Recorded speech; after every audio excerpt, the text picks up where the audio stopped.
소원을 이루는 마력 2제곱. 나 펜 그라운트는 세계 여행가이고 사랑이 많은 엄마이고 베스트셀러 작가이고 백만장자이고 만나는 모든 사람에게 영감을 주는 증인이다. 이 글은 이 책의 저자 펜 그라운트의 블로그에서 볼 수 있는 말입니다.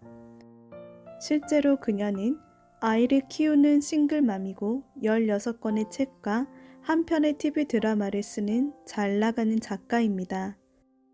처음부터 그녀가 생기 넘치는 삶을 살았던 것은 아닙니다. 어린 시절부터 외모 컴플렉스에 시달리면서 마음의 상처를 안고 살았던 그녀는 어느 날 가능성이 장과 만나게 되면서 자신의 인생을 하나씩 바꿔나가기 시작했다고 합니다. 그 결과 자신이 하고 싶은 일도 하고 원하는 남자와 데이트도 하게 되었으며 갖고 싶은 것도 마음껏 얻었다고 합니다. 신을 향한 오해. 지나가는 사람에게 신을 믿는지 물어보면 아마 이렇게 대답할 것입니다. 나 참, 뭘 당연한 걸 물어. 그러나 그런 사람도 정확히 신이 어떤 의미인지 자신에게 묻는 법은 드뭅니다. 재차 다그쳐 묻는다면 저 위에 있는 양반이라는 뻔한 답을 할지도 모릅니다. 물론 신은 정의할 수 없습니다. 전기나 빛이 정적인 개념이 아니듯 신도 정적인 개념이 아닙니다. 신은 물질, 모양, 형식을 초월한 곳에 있습니다. 신은 우주를 채우고 실제를 포화 상태로 만들고 시간과 공간을 의미 없게 만듭니다. 하지만 그렇다고 우리가 신의 정의를 내리려는 노력조차 하지 않는 것은 아닙니다. 여기 우리가 신에 관한 만든 대표적인 오해 8가지를 살펴보도록 하겠습니다. 오해 1. 신은 남성이다. 아닙니다. 그렇지 않습니다. 신은 남성도 여성도 아닙니다. 신은 사실 성이 없습니다. 우리는 미스 정기니 미스터 중력이니 이런 말을 사용하지 않습니다. 좀 더 적절한 대명사는 그것입니다.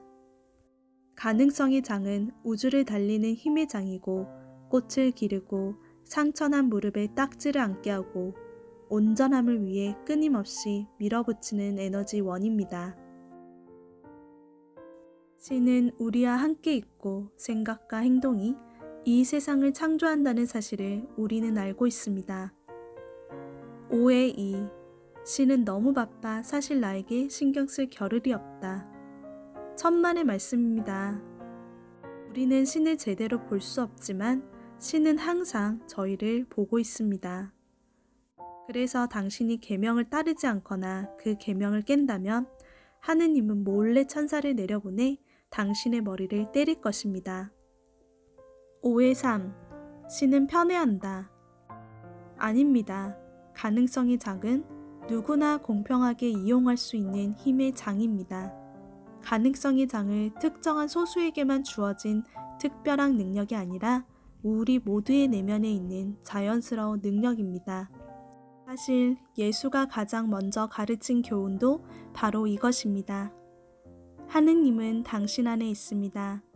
당신은 하느님의 일부입니다. 당신은 기적을 일으킬 수 있습니다. 예수님은 이렇게 말하지 않으셨습니다. 나는 대단하다. 그러니 나의 동상을 만들고 나의 탄생일을 휴일로 정해 성대하게 축하하고 즐겨라. 예수님은 그저 이렇게 말씀하셨습니다. 무엇을 할 수 있는지 보라. 우리 인간이 무엇을 할 수 있는지 보라. 오해 4. 신은 우리의 고통을 보상하고 우리의 희생은 상을 내린다. 우리는 현재의 삶이 천국으로 가기 위해 거치는 일종의 훈련소라고 생각하는 경향이 있습니다. 이 세상에서의 짧은 삶은 종국에 얻게 될 천국을 위한 하나의 시험일 뿐이라고 믿습니다. 어떻게든 참고 버티다 보면 언젠가는 저 진주의 문을 지나 우리가 꿈꾸고 바라는 행복을 얻게 될 것이라는 확신을 합니다. 그런데 꼭 그런 것이 아니라면요? 가난하게 살아야 할 이유가 없다면요? 병들고 아프지 않아도 된다면? 이 모든 것들이 오랜 세월에 걸쳐 우리의 의식 속으로 굳어진 것이라면요? 당신이 기다리는 천국은 지금 여기에 있습니다. 당신이 누구이고 무엇을 할 수 있는지 모른 채 당신은 속아왔을 뿐입니다. 5의 5. 신은 요구하는 것이 많다. 그렇지 않습니다. 신은 판단하지 않습니다. 신은 벌하지 않습니다. 신은 생각하지 않습니다. 예를 들어 세미가 어제 착한 일을 했으니 오늘의 기도를 들어줘야지 라고 하지 않습니다. 신은 어떤 것도 필요로 하지 않습니다. 신은 우리에게 아무런 요구도 하지 않습니다. 무언가를 하라고 보채지도 않습니다. 5의 6. 신에게 너무 많은 것을 요구하면 안 된다. 앞에서 언급한 것처럼 신은 인격이 아니라서 조른다는 말 자체가 성립되지 않습니다. 신은 하나의 힘이고 보이지 않는 에너지입니다. 그것은 유한하지도 한계도 있는 것도 아니기 때문에 많은 것을 요구해도 지나친 법이 없습니다. 5의 7. 신은 안개로 쌓여 있다. 그 반대입니다. 전기를 생각하듯 신을 생각하도록 해보세요. 전기가 누가 전기 주전자 플러그를 끼우든 상관하지 않습니다. 전기는 토스터 플러그를 끼우기 전에 당신이 빵을 구울 자격이 있다는 증거를 보여달라고 요구하지도 않습니다. 5의 8. 신은 선한 자와 준비된 자에게만 응답한다. 신은 언제나 모든 사람을 올바른 길로 인도합니다. 신은 라디오에서 흘러나오는 노래 가사를 통해 오랫동안 소식이 끊겼던 친구에게 걸려온 전화를 통해 우리를 안내합니다. 사람들이 평소와 다른 말을 할 때 귀 기울여 들으세요. 집중하면 찾아낼 수 있습니다. 중요한 것은 온 신경을 동원해 집중하는 일입니다. 신에 대한 오해를 들으면서도 아직도 신은 정말 존재할까? 나는 에너지의 장을 사용할 수 있을까? 이렇게 생각하시는 분들이 많을 것 같아요. 그래서 실험 하나를 준비했습니다.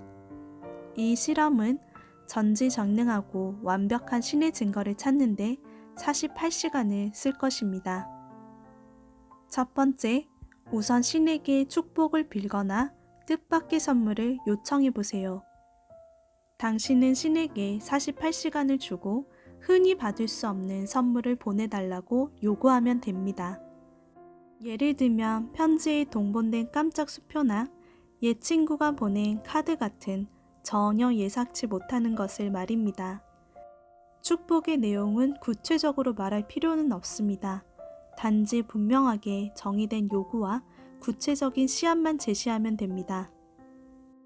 웬디라는 친구는 이 실험을 통해서 예기치 않는 축복을 하나도 아니고 2개씩이나 받았다고 합니다. 그녀의 상사가 갑자기 시급을 $1 인상해 주었고 가까운 친척이 죽기 전에는 한 번도 연락하지 않았던 오빠가 갑자기 연락이 와서 그녀의 이사를 도와주었다는 이야기를 한 적이 있었습니다. 이전에는 6번이나 이사했지만 한 번도 도와준 적이 없었다고 합니다. 또 다른 친구 로비는 이 실험을 통해서 차를 몰다가 멋진 수제품 가죽 지갑을 발견했다고 합니다. 그녀가 이런 실험을 하고 있는지 전혀 모르는 친구가 차 안에 몰래 남기고 간 선물이었다고 합니다. 당신이 어떤 생각을 하느냐에 따라서 결과는 천차만별일 수도 있습니다. 에너지장에 축복을 요구하는 것이 어떤 기분인지 자세히 한번 메모도 해보세요. 불안하면 불안한 대로, 당신이 이기적이라고 생각되며 그렇게 생각하는 대로, 무작정 뭔가 좋은 것을 요구하는 것이 적절한 행동인지 궁금하다면 그 기분을 한번 적어보세요. 이런 느낌은 예리한 통찰력을 가져다 줄 것입니다.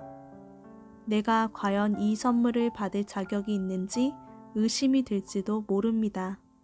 그런 생각은 에너지장에 신호를 보내 그것에 공진의 영향을 줍니다. 어쩌면 뭔가 반드시 필요한 것만 요구해야 할 것 같다는 생각이 들지도 모르는데요. 이런 신호 역시 에너지장에 무선으로 전달된다는 사실을 꼭 명심하셔야 합니다. 그래서 이 실험을 정말로 제대로 이루고 싶다면 무조건적인 믿음을 가지셔야 합니다. 의심은 버리셔야 합니다. 딱 48시간만 그렇게 하시면 됩니다. 만약에 48시간 이내에 아무런 답변을 듣지 못했다면 그냥 마음 편히 단념하세요. 이 실험에서 유념해야 할 사항이 있는데요. 첫 번째, 언제 이 실험을 시작할지 시간을 선택하셔야 합니다. 보통 지금, 바로가 가장 좋습니다. 두 번째, 날짜와 시간을 적으세요. 세 번째, 가능성이 장애 그 존재를 알리라고 요청하세요. 그리고 축복을 구하세요. 이게 전부입니다. 여러분께서도 이 실험을 통해 신의 존재를 알고 그리고 무한한 가능성의 장을 활용하실 수 있는 계기가 되었으면 좋겠습니다. 만약 이 실험에 성공하셨으며 댓글을 통해서 많은 사람들에게 공유해 주셨으면 좋겠습니다. 감사합니다.